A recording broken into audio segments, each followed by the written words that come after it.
Cuando usted vaya a comprar o vender una casa, un apartamento o un solar, piense en Felga S.A., una compañía de bienes raíces con criterio muy profesional. Pero igual, si su interés es alquilar un inmueble, piense en nosotros. Felga S.A.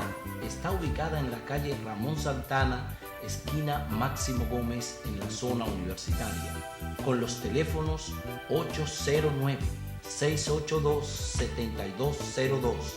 809-688-5593.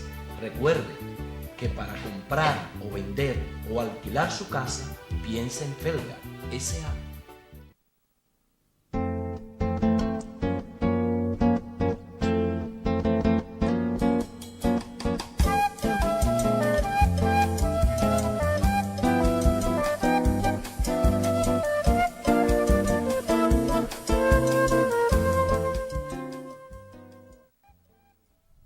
Seguimos en su espacio Voz para el Cambio, una excelentísima conversación con Wendy Martínez.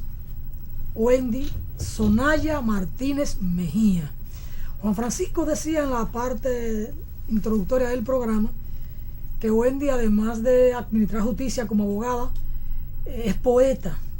Bueno, es ciudadana, es un ser humano, y los seres humanos somos sensibles a las cosas de la vida y a las cosas del alma. Y en el fondo, en cada ser humano hay un poeta y una poetisa. Eso es así. Pero no, vamos a seguir conversando de temas de la justicia, de los temas cardinales. Magistrada, en la sociedad hay un sentimiento de que la justicia dominicana falla. ¿Por qué puede estar fallando la justicia? ¿Por la administración de la justicia en sí? ¿Por una falta de comunicación de quienes administran justicia con la sociedad? ¿Por lo muy garantista del Código Penal, aunque usted decía alguna de estas cosas? ¿O porque la administración de justicia tiene que ver con algo mucho más complejo que se pudiera aproximar a un sistema que debía funcionar más armónicamente, en el que interviene la Policía Nacional, el Ministerio Público, la prensa, que a veces es sensacionalista, y entonces, bueno, y los propios jueces, y la comunicación así con la sociedad, que muchas veces no hay canales de que la sociedad se pueda comunicar con los magistrados? A veces la sociedad siente que los magistrados son inaccesibles, son inalcanzables, como que no pueden tocar la puerta para ir a plantear un problema, y que todo tiene que ser a través de un abogado. Es un poco la percepción. Esto puede resultar un poco complejo, pero bueno, coja usted la cosa por donde pueda, el rábano aquí por la hoja o por abajo, y démosle una vuelta a este asunto.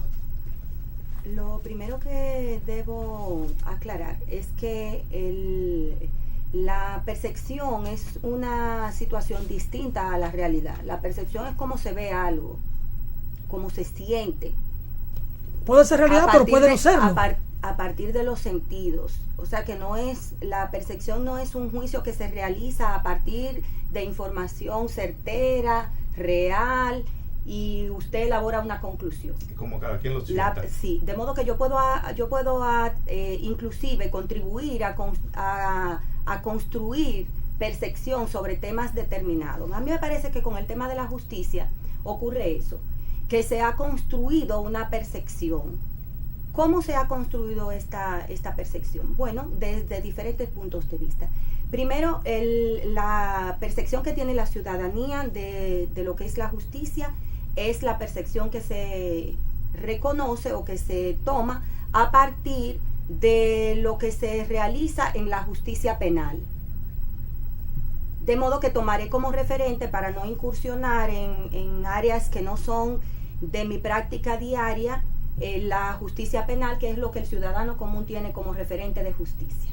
Pero lo que pasa es que la justicia penal es la más sensacionalista, porque allí es que llegan los grandes crímenes, los robos, y entonces eso es lo que mueve la prensa, porque en un tribunal civil, aunque haya una demanda de muchos millones, eso no le interesa a la sociedad porque es una litis privada.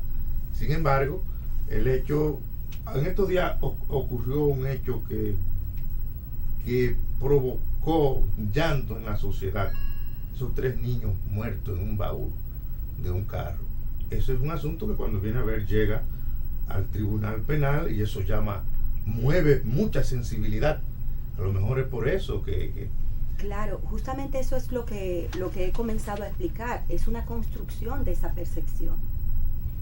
El ciudadano no tiene acceso por diversos motivos que son muy complejos para explicarlo en este programa, no tiene acceso a la información objetiva con relación a lo que hacen los jueces, a lo que se falla día a día en cada tribunal, de modo que lo que el ciudadano percibe es lo que le llega a través de los medios de comunicación y lo que percibe cuando comparece excepcionalmente a los tribunales. ¿Qué ocurre con esa situación?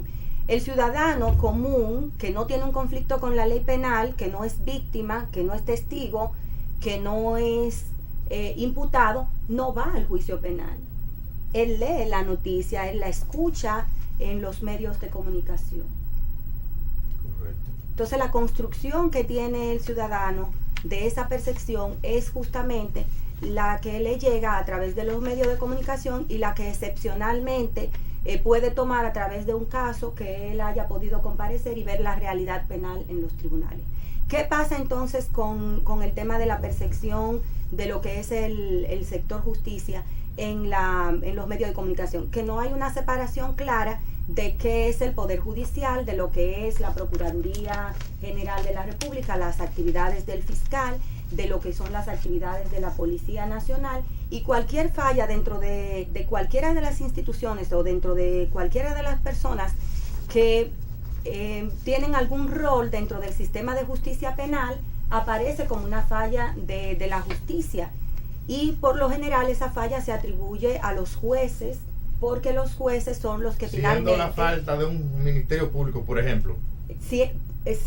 Porque el juez es el que finalmente decide, pero tú decides con qué, con lo que las partes te llevan. El juez no se autoapodera, el juez no tiene actividad Ni busca probatoria, prueba. el juez no busca prueba, el juez no tiene actividad procesal más que la de decidir y la que puede realizar oficiosamente de forma muy excepcional, casi toda, para garantía de derechos fundamentales y del debido proceso de ley.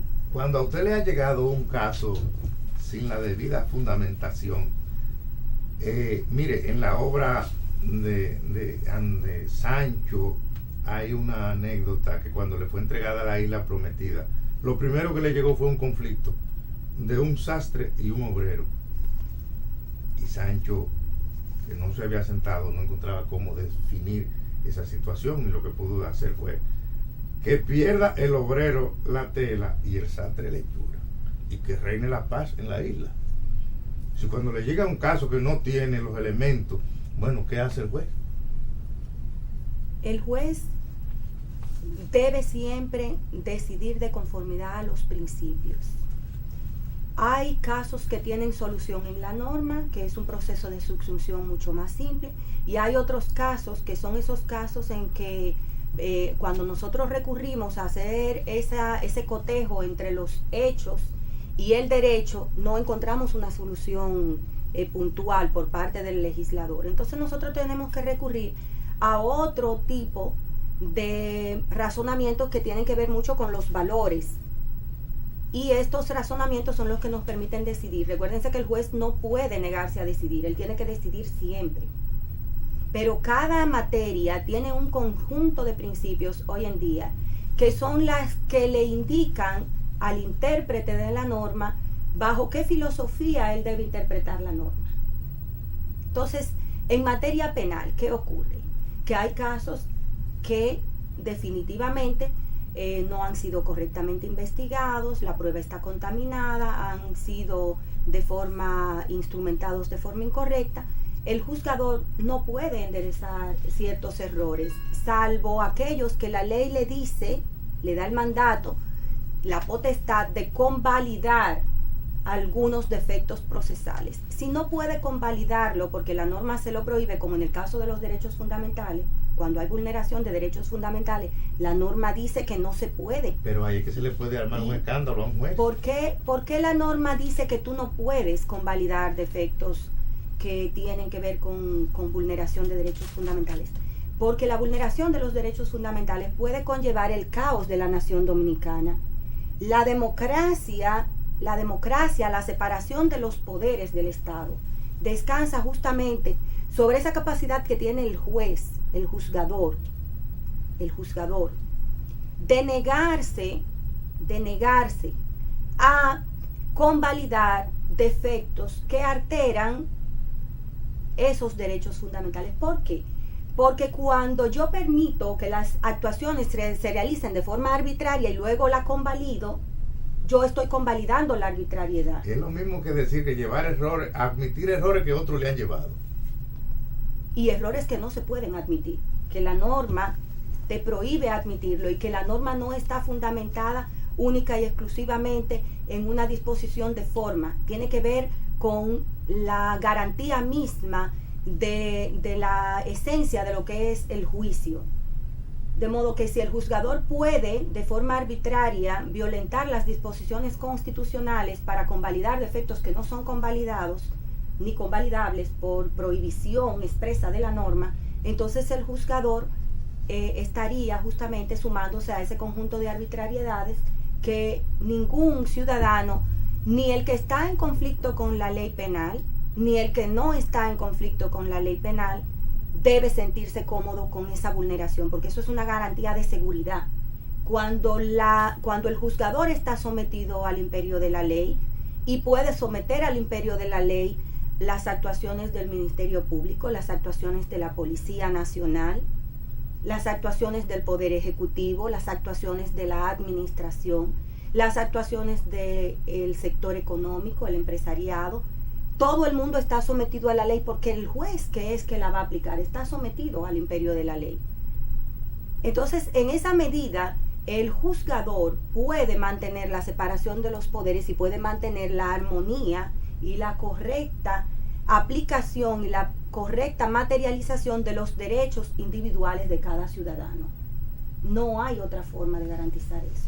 Por eso es que yo le tengo pánico a esa solicitud de aclamación popular de vulneración de derechos fundamentales. No, los derechos fundamentales no se pueden vulnerar por aclamación popular, aunque tenemos que reconocer las necesidades de la nación dominicana, las necesidades de nuestra sociedad. Hablar con Wendy Martínez en su condición de jueza, pero de mujer, uno tiene que abordar el tema de género necesariamente, y el tiempo aquí pasa rápido, y antes de que se nos vaya y que nos aplaste a los tres aquí, el tema de la igualdad de género en la sociedad. La mujer se ha superado mucho, ha procurado quizás su independencia o quizá tan solo su desarrollo, pero parece que esto se ha complicado más de lo que aparenta así a simple vista.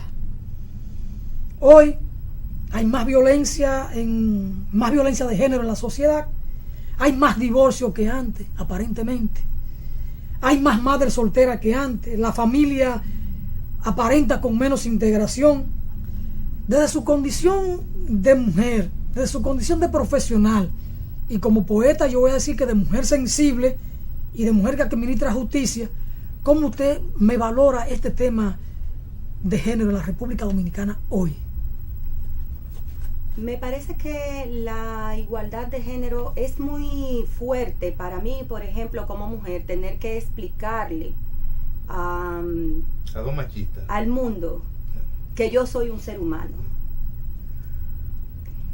O sea que cuando nosotros hablamos de los derechos de la mujer, nosotros estamos justamente hablando de una actividad de rescatar esa condición de ser humano de la mujer. Si los tratados internacionales dicen que los seres humanos somos iguales, a mí me parece que las mujeres están incluidas ahí, ¿verdad? Están incluidas como seres humanos. Sin embargo, fíjense que las diferencias son tan profundas y tan cotidianas que nosotros hemos tenido que legislar, hemos tenido que pelear por el derecho al voto, las mujeres han tenido que pelear por el derecho a trabajar, a ser respetada dentro de los ambientes de trabajo. Las mujeres hemos tenido que pelear por ir a la universidad, hemos tenido que pelear para poder escribir y expresar nuestras ideas, cosa que parecería absurda si se reconoce que los seres humanos somos iguales en derecho y las mujeres somos seres humanos. O sea que en definitiva, cuando estamos hablando de los derechos de la mujer, nosotros estamos hablando justamente de rescatar ese reconocimiento de la mujer como ser humano. Y les decía que para mí es muy fuerte, porque es algo que parece como muy evidente y muy elemental. Sin embargo, es así. A ningún hombre se le discute si tiene derecho a ser respetado en su ambiente laboral, ni si tiene derecho a un salario justo. Eso como que viene dado por defecto, pero la mujer tiene que pelear por eso. Entonces, a mí me parece también que nosotros tenemos muchos años trabajando con el tema de género, y todas las mujeres y hoy en día somos feministas porque todas trabajamos, todas somos emprendedoras, todas vamos a la universidad, todas peleamos porque queremos aprender a leer y escribir. Entonces, me parece que el fenómeno del feminismo ha sido planteado como un problema de mujeres, y no es un problema de mujeres. Es un problema social profundo que afecta a todo el mundo. Las mujeres seguimos teniendo a nuestro cargo la educación de nuestros hijos, tenemos a nuestro cargo el sostén económico del hogar porque trabajamos, pero también se nos exige que seamos bonitas, que seamos tiernas, que seamos dulces. Se nos exige que callemos, que me parece una forma terrible de violencia,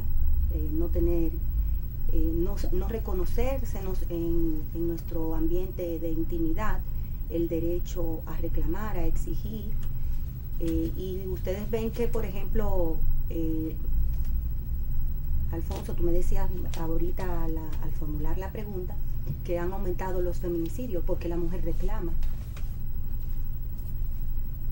porque la mujer quiere un cese en la violencia, hay más feminicidio, porque la mujer no se conforma, porque la mujer sale a trabajar, hay feminicidio, hay un aumento, porque la mujer se resiste a ser cosificada al feminicidio. Entonces, fíjense que algo tan elemental como el reconocimiento de la condición humana en la mujer y el reconocimiento de sus libertades ha sido tratado como un tema de mujeres, y los hombres tienen la igual obligación de cambiar sus roles en la medida en que el rol de la mujer ha sido modificado. Si yo me inserté al mercado laboral y tú estás inserto desde hace muchos años en el mercado laboral, nuestros hijos tienen que educarlo a alguien, nuestros hijos tienen que cuidarlo a alguien, nuestros hijos tienen que alimentarlo a alguien. El hombre no ha asumido todavía hoy en nuestro país compromisos con la educación de los hijos, compromisos serios con la manutención. Si no, podemos ir a los juzgados de paz, a los tribunales de niños, niñas, adolescentes, ver como una inmensa mayoría de mujeres que no tienen condiciones económicas para sustentar per se con su propio esfuerzo a sus hijos, tiene que educarlo, pero también tiene que abandonarlos para trabajar, para poder mantenerlos. Hay también un abandono por parte de las autoridades con relación a lo que implica la inserción de la mujer en el mercado laboral, sobre todo la mujer que tiene menos recursos económicos y recursos intelectuales, y ella necesita apoyo, necesita lugares donde dejar a sus hijos seguros, saber que no estarán deambulando ni estarán en manos de los vecinos.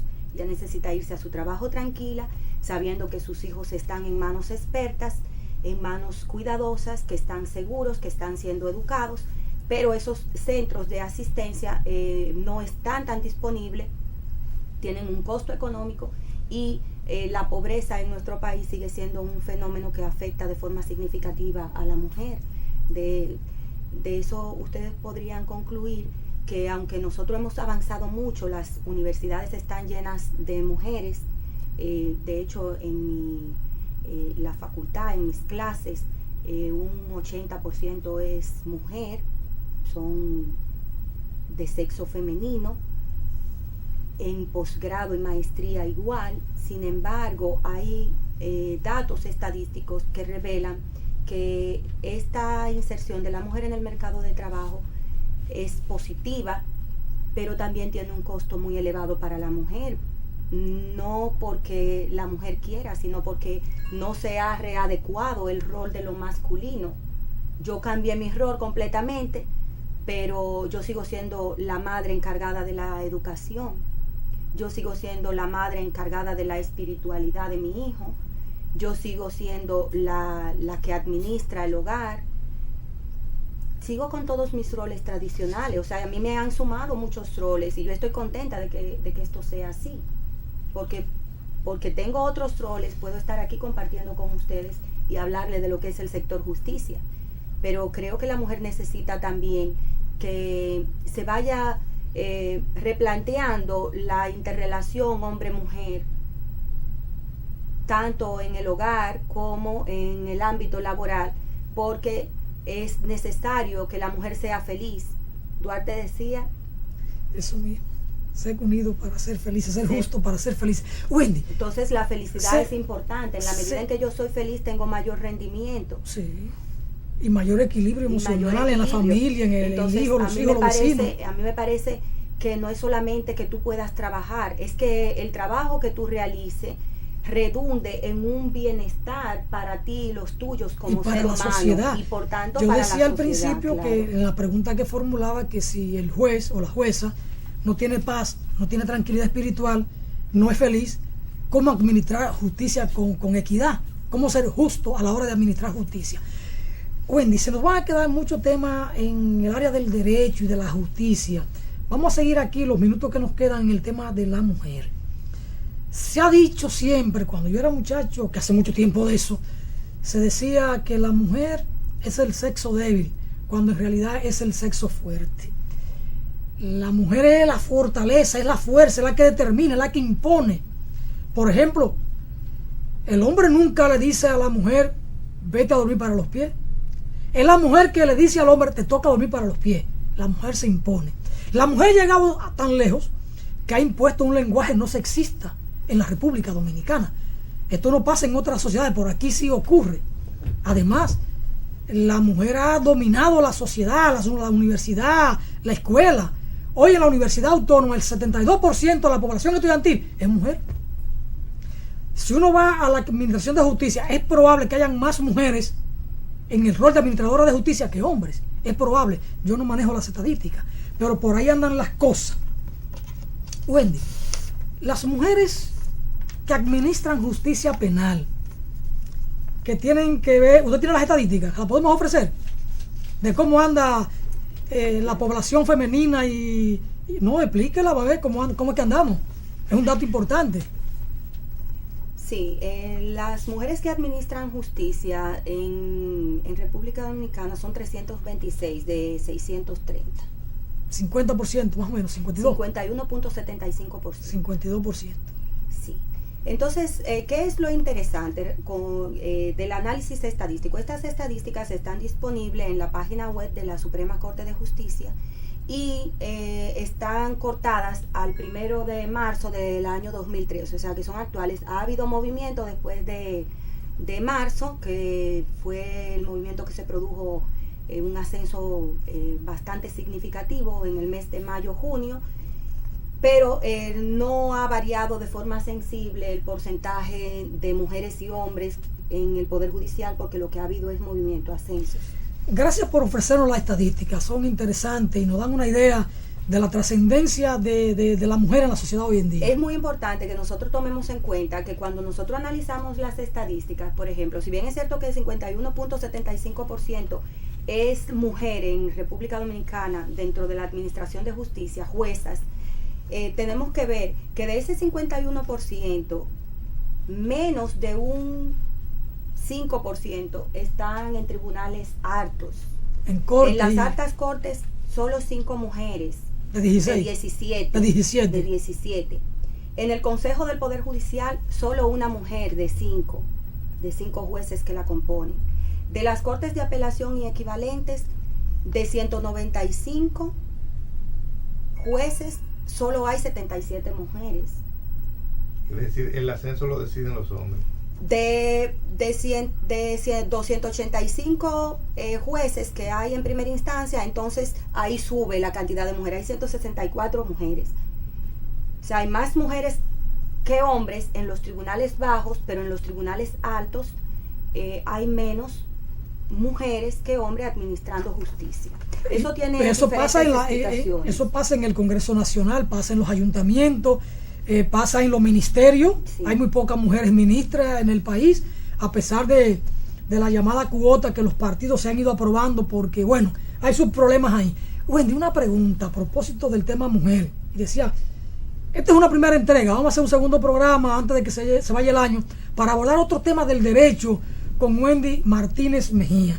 Las mujeres que administran justicia penal, que tienen que ver en la cotidianidad casos muy fuertes de la criminalidad, de la delincuencia, del narcotráfico, al manejar tan frecuentemente estos casos, las mujeres se vuelven muy duras en el temperamento, o les queda espacio a la mujer para la ternura, para la poesía, para ir a la playa, para ir a un parque, o para ir al cine, o hasta para mecerse en un columpio, o se convierten simplemente en mujeres duras, en Margaret Thatcher. La misma función judicial es una función que requiere de mucha sensibilidad. Es imposible, y sobre todo en el área penal, trabajar con tantos temas que tocan los puntos más oscuros del ser humano. Las miserias humanas van todas a los tribunales penales. Yo veo en los tribunales penales justamente lo que no ve ningún ciudadano en su vida cotidiana, probablemente hasta el día de su muerte. O sea, hay muchos ciudadanos, gracias a Dios, que nacen y mueren y no conocen un conflicto de naturaleza penal. Pudiéramos decir que ahí que se refleja la verdadera sociedad en el tribunal. Una parte de la sociedad, porque la sociedad está compuesta por un conjunto heterogéneo de sentimientos, identidades. Esta parte es la parte excepcional de la sociedad. Lo que pasa es que es una parte que hace mucha bulla, y podemos pensar que en República Dominicana, por los índices de criminalidad, nosotros podemos pensar que es que la sociedad dominicana está completa y absolutamente dañada. No, la sociedad dominicana está compuesta por gente de muy buena voluntad, gente muy trabajadora, gente muy estudiosa, gente muy preocupada de las cuestiones nacionales, pero nosotros trabajamos justamente con esta parte de la sociedad que se ve de una manera u otra en una situación determinada que los hace salir de lo que es el comportamiento cotidiano, el comportamiento ordinario, e incurren en actividades delictivas o presuntamente incurren en actividades delictivas para el caso de los no condenados y de las personas que han tenido simplemente un llamamiento de la justicia penal y que finalmente se ha investigado, se ha resuelto su caso y se ha determinado que no tienen ningún tipo de responsabilidad con relación a los hechos imputados. Bueno, pero el caso es que justamente ver todo este conjunto de situaciones penosas y conflictivas, lejos de mermar la sensibilidad en la mujer que aplica justicia, en la mujer jueza, me parece a mí que lo que hace es aumentar su cuota de sensibilidad, de empatía con los problemas ajenos, aunque sí nos hace un poquito más reservada y tenemos, si se puede decir, el temor de correr riesgos, porque vemos que los riesgos de cierta naturaleza pueden finalmente terminar con algún tipo de vulneración de derechos, de modo que nos volvemos un poquito reservadas, no insensibles. Todas queremos justamente ese remanso, ese oasis, donde mecernos en un columpio, con quien caminar agarrada de la mano. Usted puede mecerse en una poesía, porque decía Juan Francisco y presentó un libro suyo, Desde el espejo. Usted se mira en el espejo porque es bonita o porque tiene que arreglarse, o es desde el punto de vista poético que está planteado el título. El tiempo se nos fue, pero dame ahí 30 segundos para leer un poema de la autoría de Wendy Mejía y en su propia voz. Luego explicaré el título Desde el espejo, porque creo que no hay tiempo. Haremos una segunda entrega. Entonces procederé a leer una poesía que está publicada en el libro Poetas de la Era 2, que es una antología poética publicada por una editora nacional. Esta poesía es una poesía que trata de hacer un tránsito entre mi libro anterior y lo que estoy trabajando hoy en día. Se quiebran mis alas, se quiebran en mi espalda las alas que soñé mientras dormía en la madrugada, con las que volé para mirar mi ciudad entre la bruma de la noche y la claridad del día que la amenazaba. Se quiebran las ilusiones, que ceñían en mi frente, en la juventud pasada, una corona de azahares que mis virtudes pregonaba. Entre el verde de sus hojas y el blanco de sus flores, con delicado tejido entrelazadas, se quiebran en mis manos las garras con que arranqué a la vida cada peldaño de triunfo,